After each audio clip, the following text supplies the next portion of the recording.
पाहि नो देवी पाहि खड्गेन चाम्बिके घण्टा स्वनेन नः पाहि चापज्जानी स्वनेन च प्राच्यां रक्ष प्रतिष्ठां च चण्डिके रक्ष दक्षिणे ब्राह्मणेनात्मशूलस्य उत्तरस्यां तथेश्वरी सौम्यानि यानि रूपाणि त्रैलोक्ये विचरन्ति ते यानि चात्यन्तघोराणि ते रक्षास्मांस्तथा भुवम् खड्गशूल गदादीनि यानि चास्त्राणि तेऽम्बिके करपल्लव संगीनि तैरस्मान् रक्ष सर्वतः ऋषिरुवाच एवं स्तुतासुरै दिव्यै कुसुमैनन्दनोद्भवैः अर्चितां जगतां धात्री तथा गन्धानुलेपनैः भक्त्या समस्तैस्त्रिदशैः दिव्यै धूपैः सुधूपिता प्राह प्रसाद सुमुखी समस्तान् प्रणतान् सुरान् देव्युवाच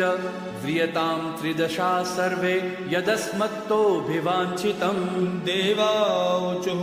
भगवत्या कृतं सर्वं न किञ्चिदवशिष्यते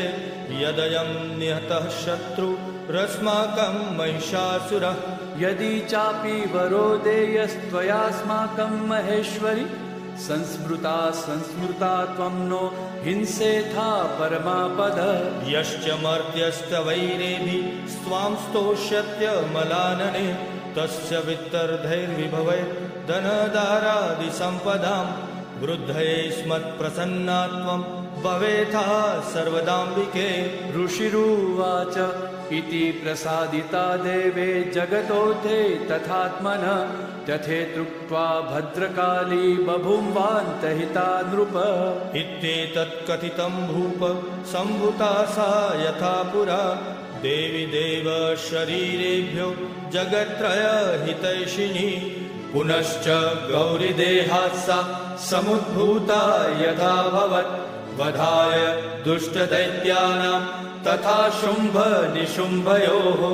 रक्षणाय च लोकानां देवानामुपकारिणी तच्छृणुष्व मया ख्यातं यथावत् कथयामि ते इति शक्रादयस्तुति सम्पूर्णम्।